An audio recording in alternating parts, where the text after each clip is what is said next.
ఈ ఉదయకాలమున ప్రభు స్పష్టంగా మాట్లాడుతున్న మాట ఏమిటంటే, మనలో పాతవి ఉండడానికి అవకాశం ఉండకూడదు.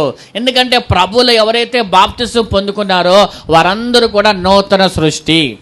ఒక అతను అన్నాడు కదా, అయ్యా ప్రభా నేను పరలోకం వెళ్ళాలంటే ఏం చేయాలంటే, అప్పుడు ప్రభు ఏమన్నాడు ఆ వ్యక్తితో, కొత్తగా జన్మించాలి అన్నాడు. ఎలా అన్నాడు?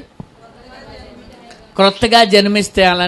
అసలు ఒక మనిషి చనిపోయి మరలా పుట్టడం అనేది జరగదు కదా, ఇది మరలా కొత్తగా జన్మించడం అంటాడేంటి అని మనసులో అనుకుంటే, ప్రభు అంటాడు వెంటనే, క్రొత్తగా జన్మించడం అంటే మనస్సు మారి నూతన పరచబడడం, ఒక నూతనమైన సృష్టిగా మనము మార్చబడడం. దేవునికి స్తోత్రము కలుగును గాక. ఈ దినాల్లో చాలామంది ప్రభు యొక్క రక్షణ పొందుకున్నారు, బాప్తీసాలు కూడా తీసుకుంటున్నారు, కానీ నూతన సృష్టిగా మార్చబడలేకపోతున్నారు. నూతన సృష్టిగా నువ్వు మార్చబడినప్పుడే నీకు విలువ ఉంది. నూతన సృష్టిగా మార్చబడినప్పుడే ప్రభు ఆశీర్వాదం నువ్వు పొందుకుంటావు. గొంగలి పురుగా ఉన్నంత వరకు ఎవరు నిన్ను చూసి ఇష్టపడరు, కానీ గొంగలి పురుగు సీతాకోక చిలుకగా మారినప్పుడు అందరూ దాన్ని పట్టుకోవాలనుకుంటారు. అంతెందుకు ప్లాస్టిక్ సీతాకోక చిలుకలు కూడా గోళ్ళకి పెట్టుకుంటున్నారు. పెట్టుకోవట్లేదా? వరుసగా పెడతారు కొంతమంది, చూసాను నేను కొన్ని ఇళ్ళల్లో. ఈ ప్లాస్టిక్ ఒరిజినల్ కూడా కాదు. ఒరిజినల్ ఎందుకు పెట్టరో తెలుసా? అవి ఉండవని. ఉంటాయా? పెడితే అయ్యి ఉండవు, అసలు దొరకవయి.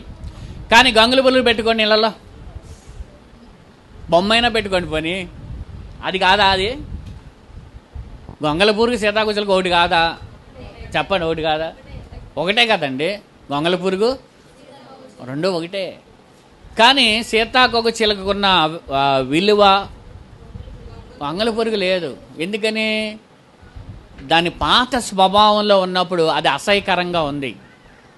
కానీ అది ఎప్పుడైతే దాని నూతన స్వభావాన్ని సంతరించుకుందో దానికి విలువ పెరిగింది. దేవునికి స్తోత్రం.